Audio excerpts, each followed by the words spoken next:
To this राजनीति, ये lies और हिपोक्रेसी की जो राजनीति है उसका मैं एक एग्जाम्पल देता हूं कि कैसे वोटर्स रिस्पॉन्स कर रहे हैं, स्पेसिफिकली कर्नाटका के voters.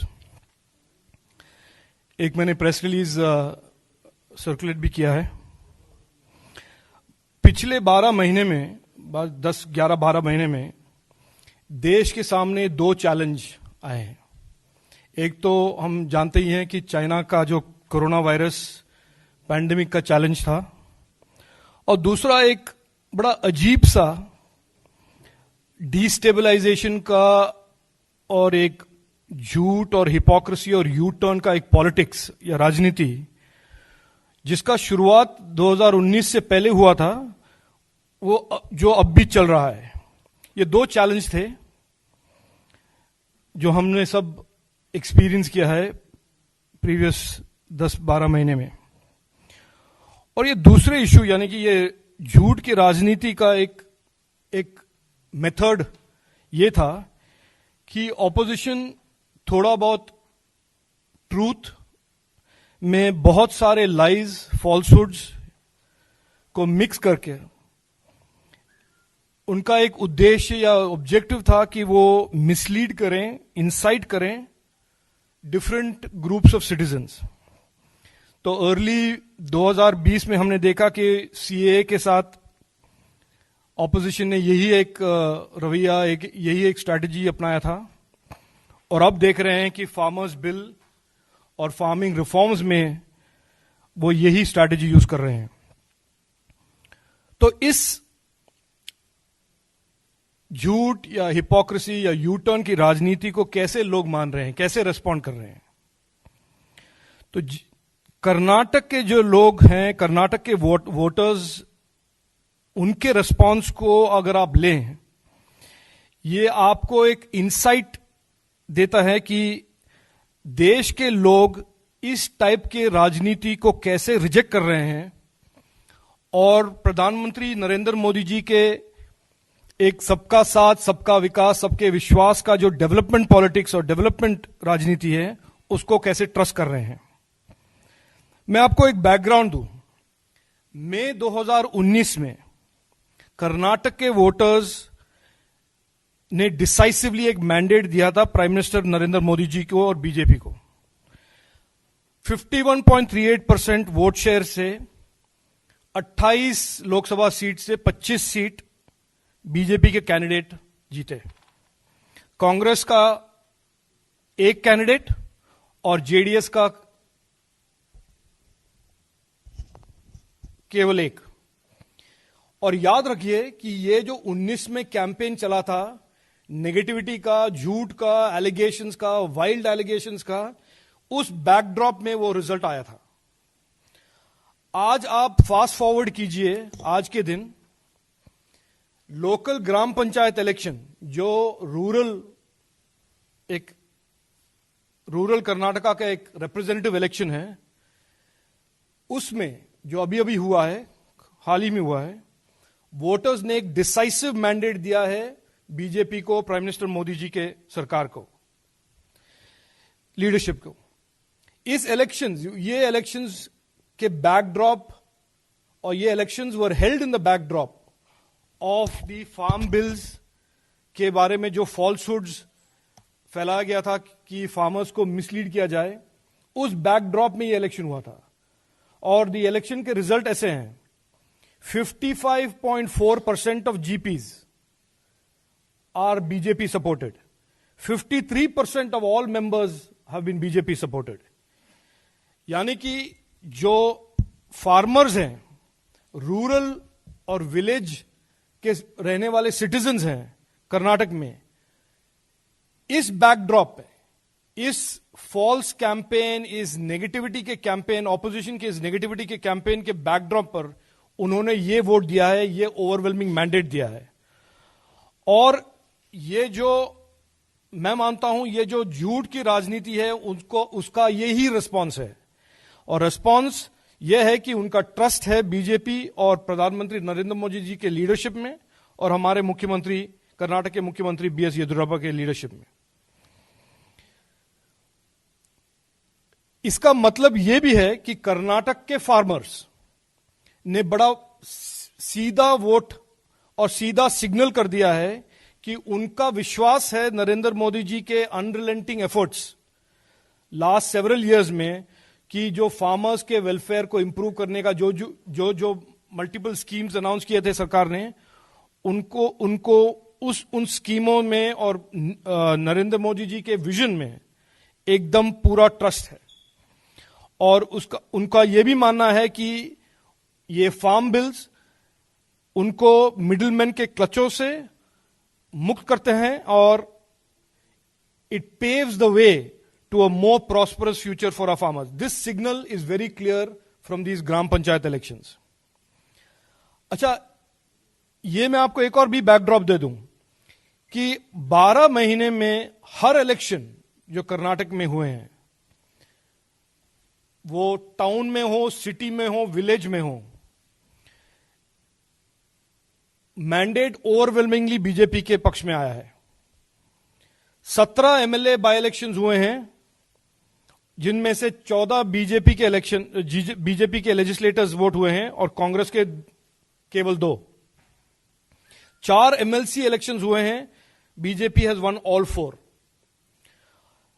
Many of these elections, ये जो बाय इलेक्शंस हुए हैं, उनके बैकड्रॉप था ये सीएए, ऐसे ही फॉल्स कैंपेन, बेंगलुरु वायलेंस। और लेकिन हर बार वोटर ऑफ कर्नाटका ने ये जो राजनीति of lies, violence, you turns and hypocrisy, इसको रिजेक्ट करके प्रधानमंत्री नरेंद्र मोदी जी का एक message of governance and development for all, सबका साथ, सबका विकास, सबका विश्वास, उसमें ट्रस्ट दिखाया है। मैसेज बड़ा क्लियर है, देश के लोग डेवलपमेंट और गवर्नेंस चाहते हैं, वो ट्रस्ट करते हैं प्रधानमंत्री जी के इस नए भारत और आत्मनिर्भर भारत के विजन पे, और रिपीटेडली रिजेक्ट करते हैं इस राजनीति ऑफ झूठ, राजनीति, politics of lies, politics of hypocrisy and you turns. Thank you. No, I will not comment on the farmers' dispute, as you know that the government is engaged with them. My point is to tell you that the people of India, and I've specifically used the example of the voters of Karnataka, there is a systematic record of voters listening to these politics of lies but rejecting them. And I'm not giving you a theory, I'm giving you facts. And therefore, it seems that despite the fact that this politics of lies is being rejected, the opposition parties continue with that for whatever reason. The farmers who are today engaged with the government of India on their concerns on the farm bills, the government has put forth their views. As you know, it is all in public domain. And it is a fact that the government is deeply sincere, as has been communicated by senior ministers in the government, about the welfares of the farmers. And it is an article of faith which farmers farmers in Karnataka have decisively embraced, supported and shown trust in. देखिए, मैं ये कहने आया था आज कि ये कोई ऑपोजिशन पार्टी है, उनका एक ही मकसद है कि लोगों को भड़काए, झूठ बोलकर उनको मिसलीड करें। जो लोग फार्म बिल को ठीक से देखते हैं, डिस्पैशनेटली एनालाइज करते हैं, आप समझिए पॉलिटिक्स में नहीं है, वो भी देखते हैं, सभी यही कहते हैं कि ये फार्म बिल फार्मर्स के लिए, उनके फ्यूचर के लिए अच्छा है। उस नीयत से, उस ऑब्जेक्टिव से गवर्नमेंट और पार्लियामेंट ने इस फार्म बिल्स को पास किया था। तो मैं आज ये कह रहा हूं कि जब एक या दो या तीन जो भी ऑपोजिशन पार्टीज फार्मर्स को भड़का रहे हैं कि ये आपके लिए ठीक नहीं है, ये आपके लिए अच्छा नहीं है, और झूठ बोल रहे हैं, जैसे हमने कल देखा कि डीएमके के लीडर कह रहे हैं कि फार्म बिल्स के तहत आपके लैंड को ले लेंगे कॉर्पोरेट वगैरह। मैं कह रहा हूं कि फार्मर्स देख रहे हैं और समझ रहे हैं कि वो सच क्या है, ठीक क्या है, और जब वोटिंग के टाइम पे उनका मत देने का अवसर होता है, वो वोट देते हैं जो लोग उसी पार्टी को जो फार्मर्स के वेलफेयर के लिए काम कर रहे हैं, और वो है बीजेपी। तो आपका जो क्वेश्चन है उसका मैंने आंसर ऐसे दे दिया है। Look, everybody is entitled to their point of view. I think the government of India is, and the Prime Minister is best seized to take decisions of this magnitude. But I have not seen those tweets, and I obviously cannot comment on those. Look, my point here was to tell you the facts of, as I see it, on how farmers and indeed all citizens are responding to this trend of politics that mislead and incite people. I'm on that point. And I'm on the point that voters from way back in 2019 have been rejecting this politics. And they are increasingly embracing and trusting the leadership of Prime Minister Narendra Modi ji and the message of Sabka Saath, Sabka Vishwas, Sabka Vikas. Now, if there is, as we all know, there is an ongoing discussion and debate to clarify whatever doubts and misgivings the farmers have, the government is engaged with that. I can't comment or add anything to that conversation. No, I can't comment on that. I have not read the book, but I can tell you that in keeping with what I just said, it seems to me that some political parties don't realize that engaging in a politics of constant lying and constantly trying to incite people with falsehoods is not succeeding for them. And as far as the BJP is concerned, and as a spokesperson for the BJP, I can only present the facts to you that way back from 2019, political parties that have engaged in slandering our leadership, attacking our Prime Minister with falsehoods and lies, have a very dubious, dismal electoral performance record.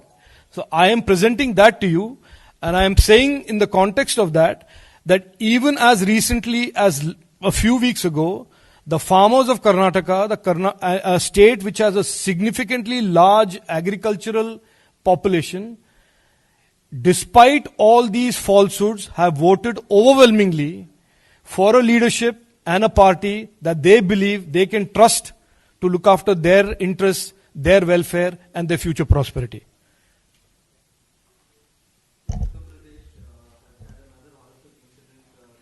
No. I will stick to this topic. If there's any other questions on this, I'm happy to take it.